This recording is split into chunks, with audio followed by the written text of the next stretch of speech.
Si hay un elemento indudable en la masacre del 11 de marzo de 2004, es la existencia de explosivos. En los trenes reventados ese día, en el artefacto colocado en las vías del AVE el 2 de abril y en el suicidio de Leganés al día siguiente, se utilizaron compuestos explosivos.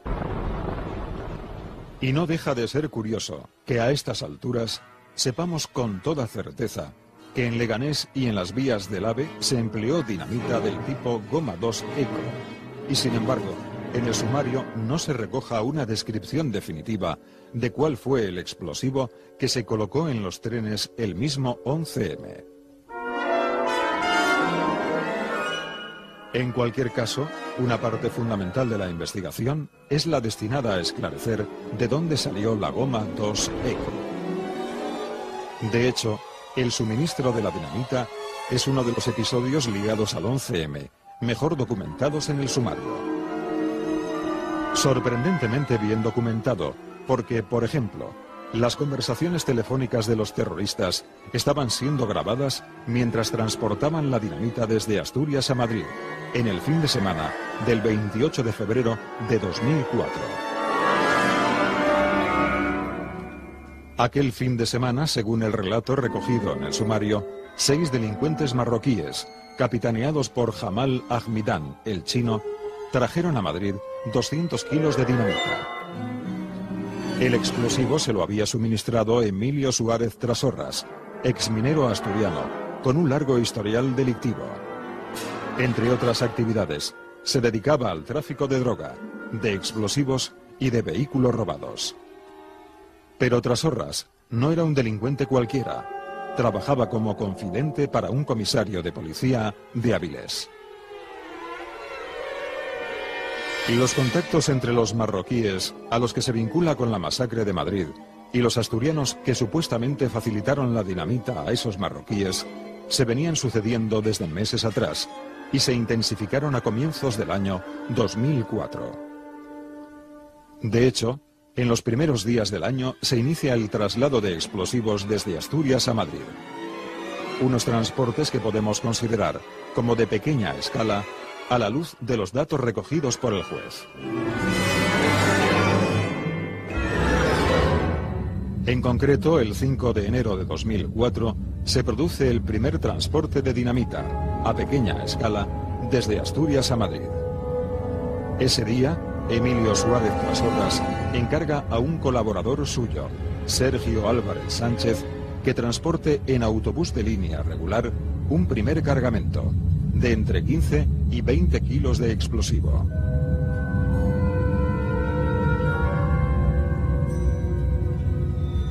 A aquel primer cargamento le seguirían, hasta mediados de febrero, otros 3 pequeños traslados, siempre en autobús. Además de Sergio Álvarez Sánchez, participarían en esa operación Iván Reis Palicio y un menor apodado El Gitanillo. El procedimiento, tal y como se recoge en el sumario, era siempre el mismo. Uno de los correos, designados por Trasorras, trasladaba el cargamento desde Asturias a Madrid en una bolsa o mochila de viaje. Al llegar a la capital, uno de los miembros del grupo de El Chino recogía el cargamento en la estación de autobuses. Con esos 4 envíos, el grupo de delincuentes marroquíes de El Chino acumuló en su poder entre 60 y 80 kilos de dinamita. Esos pequeños envíos se ven interrumpidos por el viaje de luna de miel de Emilio Suárez Trasorras, que el 19 de febrero se va a Tenerife con su mujer, Carmen Toro, también confidente policial. El viaje de novios se prolonga hasta el 26 de febrero de 2004. En esos 7 días, algo debió ocurrir, porque los preparativos para la masacre se aceleraron repentinamente.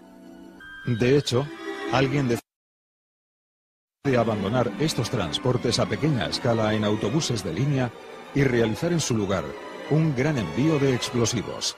Un traslado a gran escala que se llevará a cabo entre Asturias y Madrid en coche.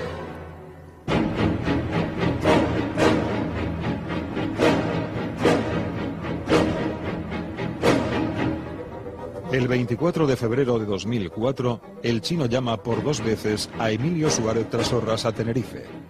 Entre ambas llamadas del chino, según consta en los listados telefónicos incluidos en el sumario, se produce una tercera llamada. Carmen Toro, mujer de Emilio y también confidente policial, se pone a su vez en contacto con el comisario de Avilés, que actuaba como su controlador. En esas conversaciones entre Trasorras y el chino, se acuerda una reunión en Madrid para el día 26 de febrero. La misma fecha en la que Emilio y Carmen volvían de su luna de miel. Y así fue. A su regreso de Tenerife, Emilio y Carmen acuden a la casa de Morata de Tajuña, que había alquilado el chino unas semanas antes. En aquella casa, planificaron el gran transporte de explosivos que tendría lugar ese mismo fin de semana. Al día siguiente, ya de vuelta en Asturias, Emilio recibe una nueva llamada de El Chino, tras la cual Carmen Toro contacta de nuevo con el comisario de Avilés. El 28 de febrero, en torno a las 12 de la mañana, Jamal Ahmidán y 2 de sus hombres salen hacia Asturias en un Volkswagen Golf.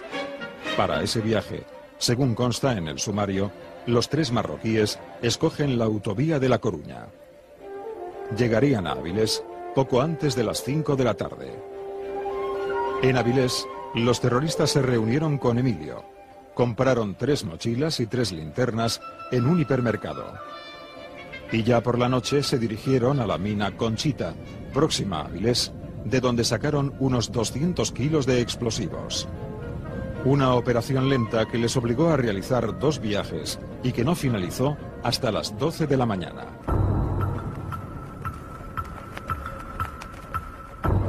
De ese modo, poco después del mediodía del 29 de febrero, la denominada Caravana de la Muerte emprende desde Asturias su marcha hacia Madrid. Y decimos caravana porque estaba formada por 2 vehículos. Uno de los coches, el que circulaba en segundo lugar, era el Volkswagen Golf cargado con los explosivos, el mismo vehículo en el que 24 horas antes habían viajado los marroquíes desde Madrid a Avilés. El vehículo lanzadera, el que iba abriendo paso, era un Toyota Corolla. Este coche que conducía el chino se lo había facilitado Emilio Suárez Trasorras. Ese Toyota Corolla había sido robado en Madrid el 18 de septiembre de 2003.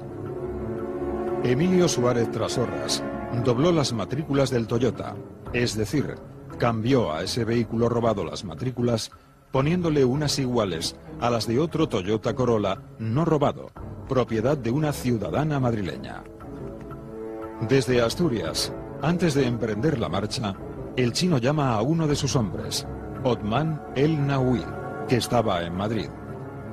En esa llamada, le da la orden de recoger a otros 2 compinches y reunirse con él en Burgos. Es precisamente esta cita en la capital burgalesa uno de los puntos más oscuros del traslado de los explosivos. El chino y sus hombres deciden volver de Asturias no por la autovía de La Coruña, la ruta que habían utilizado 24 horas antes, sino por un trayecto más largo, más sinuoso, más peligroso y que les obligaba a cruzar el puerto de El Escudo.